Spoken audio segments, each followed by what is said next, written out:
And welcome everyone, thank you very much for joining me today. I've got a special guest, as you probably already know.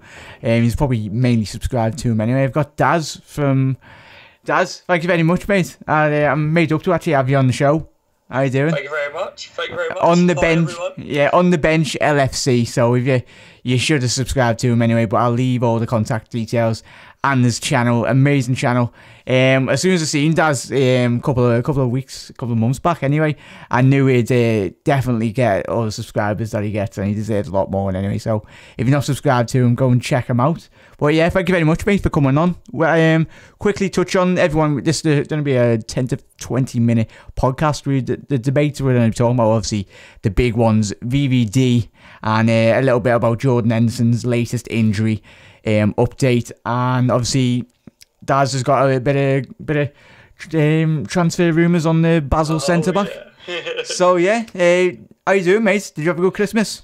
Yeah, oh, mate, absolutely fantastic. It was really good this year. So hopefully you all had a good Christmas as well. And yeah, but all good. Especially now we got Virgil. You know, that's the best Christmas present, isn't it? Absolutely buzzing, lad. Just before we come on here, then I was just saying to Daz, I messaged him just to see, obviously, if he was up for a collab anyway. I was messaging him at like silly o'clock. He's probably like, lads, right, why you text me at like 1:30 or something? But yeah, I'm still on the high, mate. Are you? Oh, mate, completely. I mean, seriously, when the news first broke, I was jumping around like an idiot, you know, and then today I feel like I've felt the effects of it, you know, because I literally, my whole day was spent glued to the phone yesterday, just looking up Twitter, looking up everything about it. And then today I was a bit like, I don't know whether it's a bit of a come down today, but you know what I mean, I'm still very, very hyped about it. I just can't wait to see him playing for us now, you know. Yeah, and absolutely buzzing. Have you seen that meme going around? Obviously the picture with him standing by the Crimbo tree. Joe, the picture, the classic one where Jose Mourinho's hiding through the tunnel and like he's peeking through the It's so funny. So funny. He's peeking through the curtains. Like, apparently they come in for him towards the end. I don't know how true that is or not, but if that's true, then we've done both main teams, haven't we? Yeah. That's what I love about this. Obviously Virgil, as I mentioned, you mentioned in your videos as well, mate, and mine. I think what's got me is the way in which we beat the likes of Manchester City for the signature, beat the likes of Chelsea, beat the likes of Manchester United and anyone else that was trying to fight for the signature. As soon as he's come to Liverpool, everyone's like, oh, it's too much money. This is other clubs fans, and like, oh, it's too much for a centre back in this day of age. And it's like it's this current market that you get what you pay for. Obviously, he hasn't. It's jealousy. It comes down to jealousy. Like the Man City fans, you know, on my channel, like when we was first, I broke the rumours about Van Dijk joining Liverpool just before Christmas, and then obviously we had the rumours about Man City was them favourites, and so I was getting all the Man City fans come on. You probably had the same in the past, giving us all the stick, and then now we've signed him. They're like, oh god, that's far too much money for him. It's like, yeah, but you would have took it. You know what I mean? Yeah, definitely. Like, obviously, I thought maybe his price might have been affected, obviously with him not playing a lot this season, but when he gets back up and running, we've seen the player that he was last season, and hence why the big price tag was getting branded around. He's something that, on top of his game, he's easily one of the top three. He's easily in the top three of Premier League defenders on his day. Yeah. Do you reckon? Yeah, I fully agree, mate. I mean, there was a report that I saw from one of the Celtic scouts that spoke about him from an East. Oh yeah, seen that today. That was for around 2.3 million. How mad is that? Absolute bargain. You know what I mean? But, he spoke about what makes Van Dijk such a good defender, and he actually highly rates him and says that he's one of the best. He's in the top 10 best defenders, centre backs in the world for him, and that's a massive, massive statement from someone that's obviously in the scouting department and they know their stuff. You know what I mean? So it's brilliant that we've actually managed to get him over the other teams. Am I right? Has Celtic got about 7.5 out of that deal? That's good for them. Obviously really with the big price tag. But like the leadership qualities, that's the key point we can talk about. The leadership qualities in which he'll bring to this team are very evident. And I think something that Ginny's talked about on one of his tweets, when it got broke last night, he said he's very much a humble fella, but when it comes to it, he's very much a leader on the pitch. And as all of us, every single Liverpool fan around the world, we look at that defence over the last season and every single season that goes past since Carragher and Sami Hyypiä left the club. There's no at all leadership in that back line, as I can see. But hopefully, Virgil, do you reckon Virgil van Dijk could bring that leadership and quality to the team? Yeah, for me, we all are aware of his physical capabilities. We've seen it at Celtic, at Southampton. This year, I don't think he's been given it his all at all. So anyone saying that they're basing it on how he's performed this year is ridiculous. But the way I'm looking at it is the leadership that he will actually bring to us, like you say, is something that we've lacked since like Jamie Carragher, Sami Hyypiä, someone that even in Van Dijk's own words, I read a report where he was speaking about his own qualities, and he said he annoys his own players because he shouts at them so much and talks. Even the strikers up the other end of the pitch he tries to communicate with. Yeah. That's something that we seriously lacked. That's something we obviously... everyone that's been to a Liverpool game or sees on telly, like when we had Carragher, you could hear him even through the Sky microphones on the side of the pitch. You can hear him giving them an absolute rollicking. But that's something we've missed, haven't we? Especially from the local lads when they left. There's no really. Hopefully he brings it, and as you just mentioned there, mate, that's a quality in which not a lot of players can possess, and it's something probably as basic as just having the balls to tell your teammates just you're not doing at all something right. And for me, like I don't know where you stand on Jordan Henderson, but we'll talk about his injury in a bit. But for me, like there's two ways of captains in there. Obviously one that like shouts their heads off, and there's another one like a Steven Gerrard who wasn't really a shouter. Obviously he had Carragher in the team, but players that like play through their own performances and don't really shout that much. But I think Virgil is going to be a shouter, and obviously Hendo. His capabilities are not really there for me. That's a whole new podcast anyway, but as you probably already know, my views on Henderson. But yeah, I think Virgil give that voice in the team. That's something that's been lacking, especially in the heart of that defence. Yeah, I mean, I look at I've looked at us for a while now. Obviously, we haven't won the Premier League, have we, for a very long time. No. Like myself, I'm coming up 30 years old this year, and it's something that for a long time Liverpool fans have been saying, oh, you know the cliche, everyone goes, Liverpool fans always say it's our year next year. And I think it's because we've always been led to believe that we could win it next year, because towards the end of the season we start to sort we come into form, don't we? Yeah. We get promised we're going to sign this, we've got that much money, and I think this is the first time that honestly, and I've been saying this since the last transfer window, that we would never win it this year. Yeah. But next year, getting Naby Keita in, now obviously we've added Van Dijk to the team as well.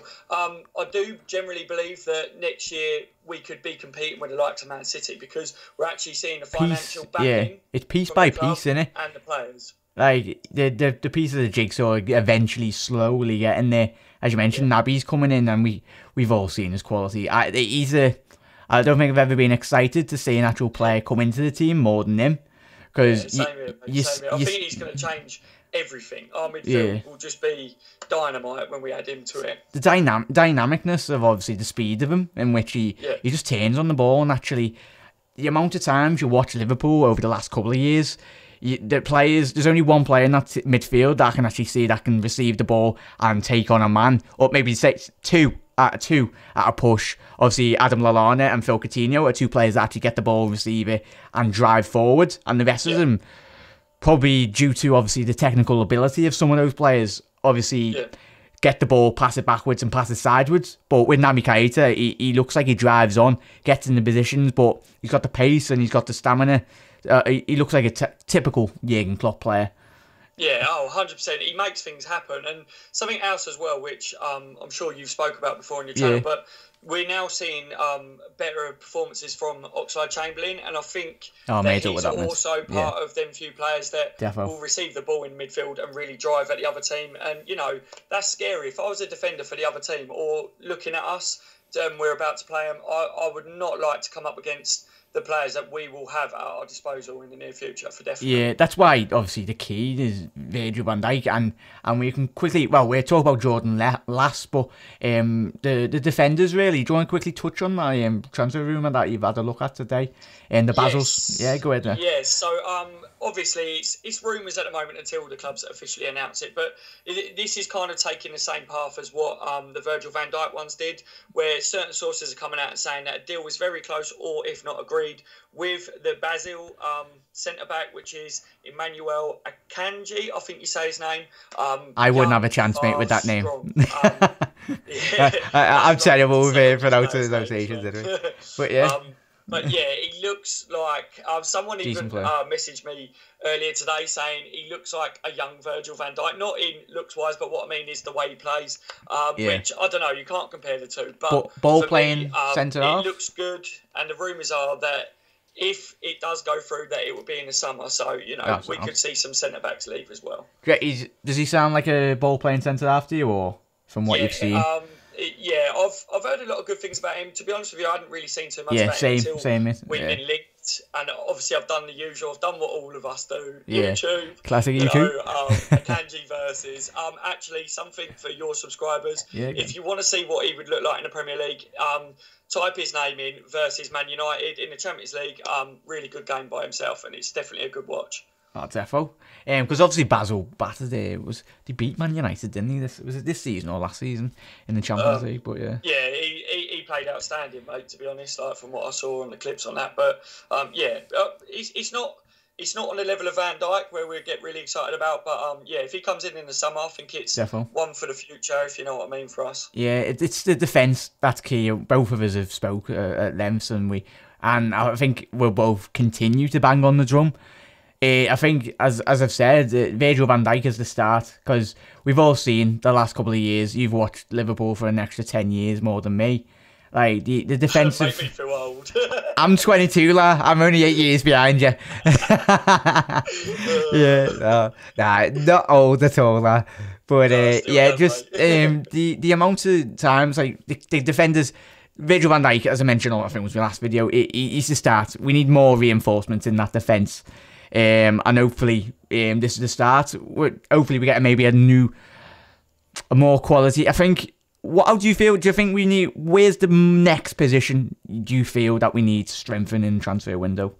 But for me, I personally think it's either a specialist holding midfielder or goalkeeper. I mean, there's a lot of shouts for goalkeeper at the moment, isn't there? Because of the mistakes, obviously, from Mignolet and stuff. But for a while now, I've been banging on about we need a specialist holding midfielder. But one thing that makes me think we won't go for the specialist holding midfielder is, remember when Jordan Henderson first become playing that holding role at Liverpool? Jurgen Klopp spoke about it, and he said, we often play for the second ball, so we don't need a specialist holding midfielder. What we need is the whole team to press and then to win the second ball. So I don't think that we'll see a specialist holding midfielder come in, but so then for me, it's got to be goalkeeper, hasn't it? Definitely goalkeeper, yeah.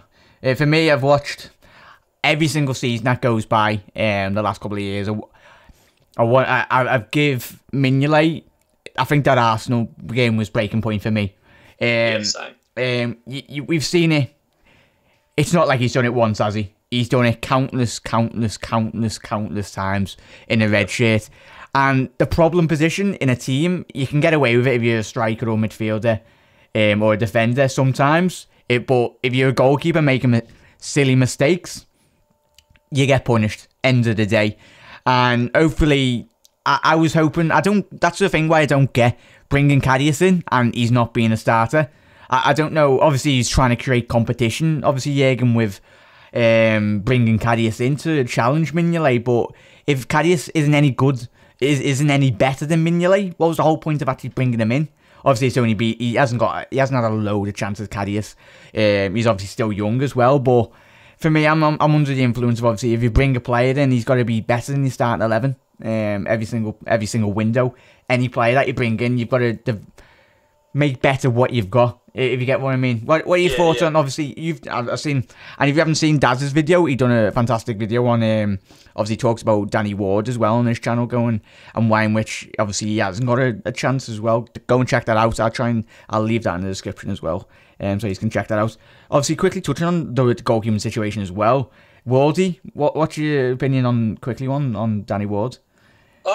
You know, it's a sore one for me because I felt that when Klopp said that he was keeping Danny Ward and he wasn't going to send him out alone and stuff, I thought, good, it'd be good to see him get some game time. And then obviously we got kicked out of the cup, didn't we, towards the beginning of the season. So that hurt his game time as well. But I don't know why. With the mistakes that Karius and Mignolet have made, I said, why not throw Danny Ward in there? Because for me, definitely. He can't do any worse. He's not going to make any more mistakes than what they already have made. No. But, you know, I think it was a waste of time. I don't know what they've done with the goalkeeper situation, but it's just not good at Liverpool at the moment. It's just up in the air, isn't it? You look at goalkeeper and you look at the... I hate it that they haven't. Man United, look at David De Gea. Look at how many points he saved them over the last 3-4 seasons. They would legitimately be bottom of the table. Not bottom, proper bottom, but obviously mid-table. Easily. You just look at him. Every time we played him, he saves them. With that save against Arsenal a couple of weeks ago, and you're like... Mignolet's a fantastic shot stopper, but you need more than that in today's game. You can't be just a decent shot stopper, and that's it. Obviously, he speaks 5 languages, but that, frankly, I don't really care. I want him to do the basics. You're looking at that, and why is he? Granit Xhaka should not be scoring from there, mate. I'm sorry, I'm not a professional goalkeeper, but you're looking at that. Everyone at home's like, and you're like, what is that? Especially when you got your forward players. If you were a forward player in the last couple of years, really, you're doing the job up front, and you've got the back 5 doing silly headers. If it's Mignolet, if it's Moreno, if it's Lovren, whoever it is, Trent or whoever, it's disappointing, and it's the quicker we get those mistakes out of our game, the quicker we'll move up the table. Frankly, it's the dropping points, isn't it? Yeah. I mean, we outplay every team that we play against. Like, as a Liverpool supporter now, you get used to we're going to be the better team in this game. But we always end up making the individual errors, and it costs us the points because we don't lose at the moment the way we're going. We're not losing, but it's the draws that are hurting us. Is it 8 draws? The goalkeeper situation is a big factor in that. You know, for me personally, you've got to get another goalkeeper in there. Like you were saying earlier, I wanted to touch on.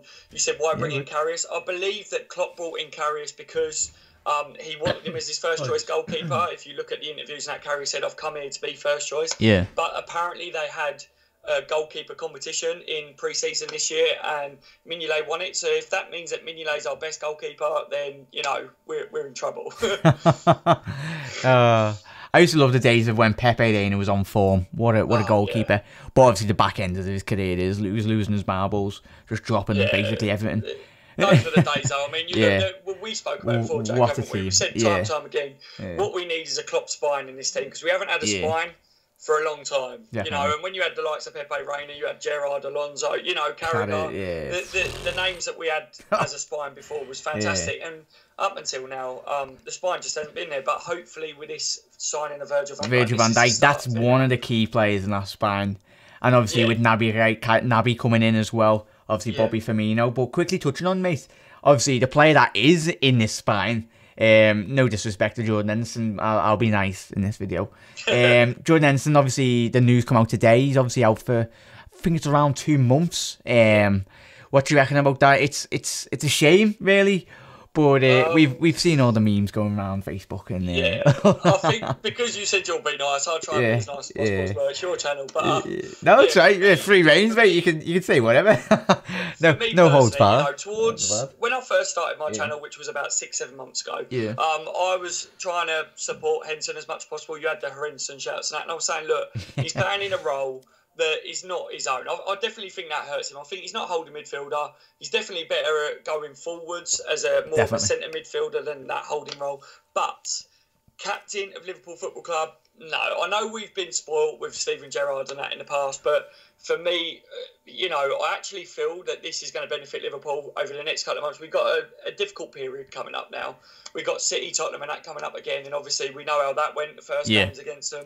So I do personally believe that as much as I don't like to see our players get injured, I think it's going to benefit us, mate, to be honest. I think Henderson needs to have a sit-out, needs to evaluate his future, because I can't see him being at Liverpool any longer than the next year to 2 years, personally. Yeah, especially with obviously Naby coming in. But for me, if I was, I really want to see, I don't know, give Ginny a role in CDM. I don't know, but like for me, I'd maybe give him a shout. Obviously, Emre Can is been playing obviously CDM. Well, all those three, the interchange anyway. So interchange obviously CDM or centre midfield anyway. But for me, I'd give Ginny a shout at CDM. But I've heard a couple of mentions, obviously, people on me channel as well, and I think I've seen on yours as well. Would Virgil Van Dijk, central defensive midfielder, maybe? I see people start saying that. Yeah, I was like, not as a whole, not as a. Yeah, definitely. I think with you saying about Wijnaldum, something that I'm noticing at the moment, he's obviously he's been played as centre back. He's now being dropped deeper in midfield to help the holding midfielder out. I kind of feel like this is another one of Klopp's. Do you know where he tweaks players? Like with a Firmino, he's now a striker. He's not a midfielder. He did it with Lewandowski. He's done it with other players in the past. But utility. I think Wijnaldum is now being tweaked to play that holding midfield role, personally. Yeah, hopefully. But I could be wrong. But we may see that in the future, you know. Because Ginny's got that pace and movement and technical ability, and he's a Dutch player anyway. They always have that quality in passing. But for me, I'd love, and the last couple of games he's been moved into that position a couple of times, not for a long period of time in the match, but he obviously, as you mentioned there, he has played centre back as well. So I think he's slightly a tiny bit bigger than me, and I'm no giant. I'm about 5'5". But Ginny, quickly touching on Henderson just to conclude, I'm gutted. But for me, in the next, for where Liverpool want to get, regardless of whoever this players are around the pitch, there needs to be a more improved quality in this team. And for me, if Henderson's in that midfield in the next 3 years, and we haven't replaced him, we're not going to be moving forward. For what he's given for the club anyway, he's a good player, but for where we want to get in the future, he's not up to the standards of where we want to be. For me, that's how I feel.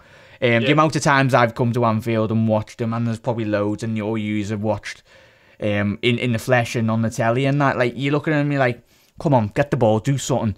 He looks frightened. I don't know if it's still mentally in his head that he's afraid to get injured, and even on 50-50s, you're like, put a foot in, go on, lad. But he shies away from it. He has the last couple of months. But for me, it's a shame. I'm gutted. He has got he's got injured, really, mate. Yeah, I say, I don't wish any of our players injuries and that, and obviously it's a bad time for him personally. But I think what you said is something that I've been thinking about for a while now. I think all of us Liverpool supporters like that. Obviously, we want us to win the Premier League finally because we're sick of the other teams being able to use that as a joke and stuff. We want to be up at the top where we belong. We want to get back to where we was years ago, and the only way to do that is to be ruthless. And players like Henderson and that, just for me, if you're going to look at Liverpool's team and you're going to be ruthless, he drops out, and you get someone in that is better. I think, before... Definitely. The managers obviously see something in him as captain material. Apparently he's really good, and the boys do look up to him, so that's a good thing. But like you said, he's shying out of tackles now. Obviously, he had that injury, didn't he? Injury worries and that before. I think we're seeing a different Henderson to what we saw when he first became captain. And I think that's now why I've also gone from trying to have his back and say, he's playing that position to, no, you're just simply not good enough anymore. I think it's... If we want to win the Premier League, Jordan Henderson isn't in midfield. It's that ruthless attitude and mentality, which it's something that's been thrown at Klopp the last couple of months. He shows some players a bit too much loyalty. But I think, hopefully, you look at the goalkeeping situation at Manchester City. Pep Guardiola come in, got rid of Art. He was like, no, you're not good enough. Got in Bravo. No, you're not good enough. And then come in and then got Edison. And then that's the ruthless attitude which I want to see at Liverpool. Yeah, it's throwing money at players for the sake of it.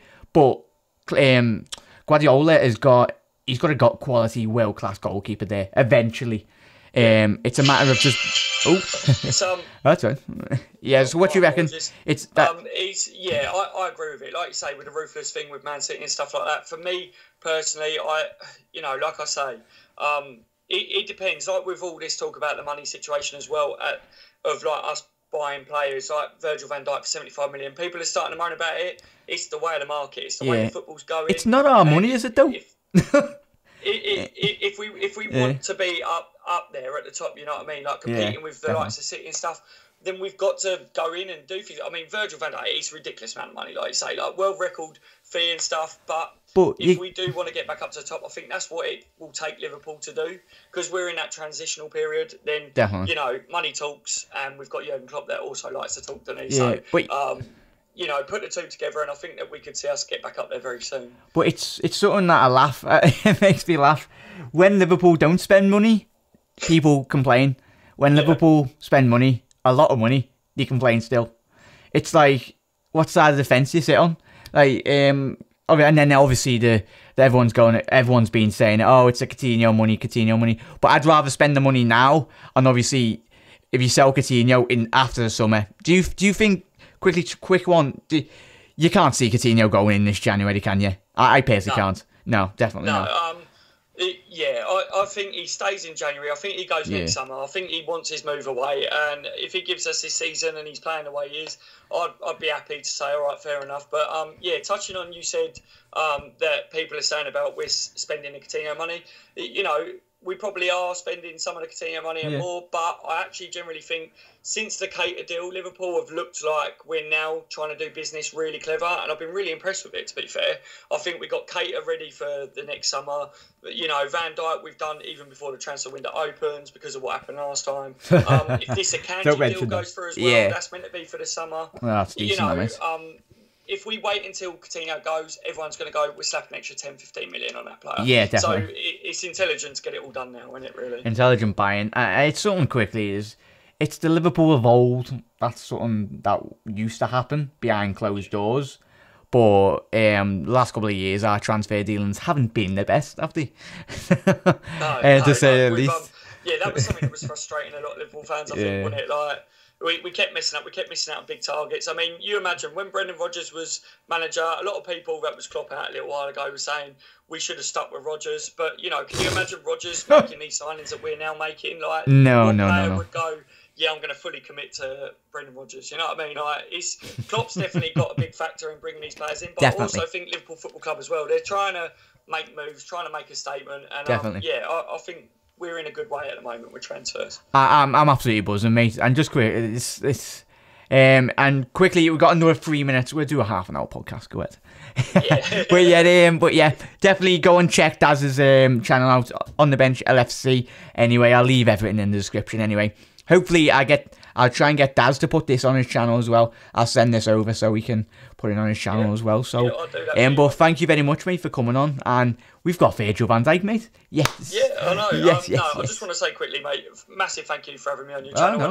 It's been a massive support of your channel. I was watching your channel before I even started my own. So you was part of the reason why I started, mate. So that's why I wanted to link up with you and that. But it's been a pleasure. And like you say, we've got Virgil van Dijk, so come on, Liverpool. We're still going to be on a high, lad. We're still going to be on a high.